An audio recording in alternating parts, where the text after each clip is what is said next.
So normally when you read books or you go to the movies, you're surprised by some event at the end. Either you're satisfied or not satisfied. The point is that something typically happens to complete the story. We call it a Deus Ex Machina, which basically is the introduction of an unanticipated event or a surprise character that helps resolve a conflict. Now, the thing is that in markets don't typically like that. We don't like surprises.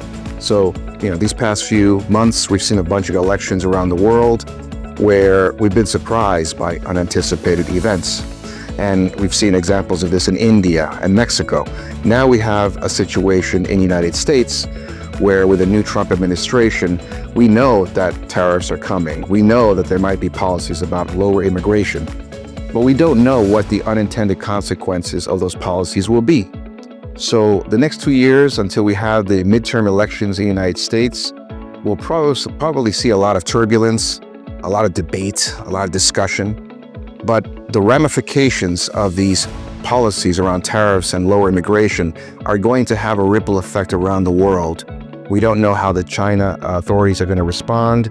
We don't know how the Europeans are going to respond. We don't know what the implications will be for Latin America and the remaining parts of the world. And so when I talk about markets and we look at the behavior of equity markets, they seem to be priced to perfection around the euphoria with tech stocks and artificial intelligence. Meanwhile, bond markets are pricing concerns over tariffs, lower immigration, the potential inflationary effects of those policies. So what I would say is that something has to give. So over the next 2 years, we may see a Deus Ex Machina, an unanticipated event, come into play, and that would cause markets to reprice and potentially complicate things. And what is a longer-term issue that concerns you, probably? A longer-term issue would be the lack of urgency around sustainability. I think people typically encapsulate all that into the concept of ESG. But really what we should be talking about here is sustainability. What do we need to do today in order so that future generations are able to continue surviving, right, and prospering? And what we've seen over the last almost 10 years is really almost like an abandonment of pledges that were made to try to help the developing world secure renewable sources of energy, improve energy efficiency. Those pledges were backed by the developed world, right, in terms of climate financing. But that financing has really not appeared in force. And, one could probably argue that, well, it makes sense that that money didn't really appear because COVID happened along the way.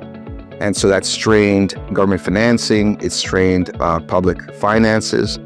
Interest rates started moving higher. So all of that weighed on public deficits. And so that meant that monies had to be reallocated to what governments believed to be other priorities. But sustainability, the climate finance problem, the global climate problem that we have, this is not going away. And so it needs to be a top priority.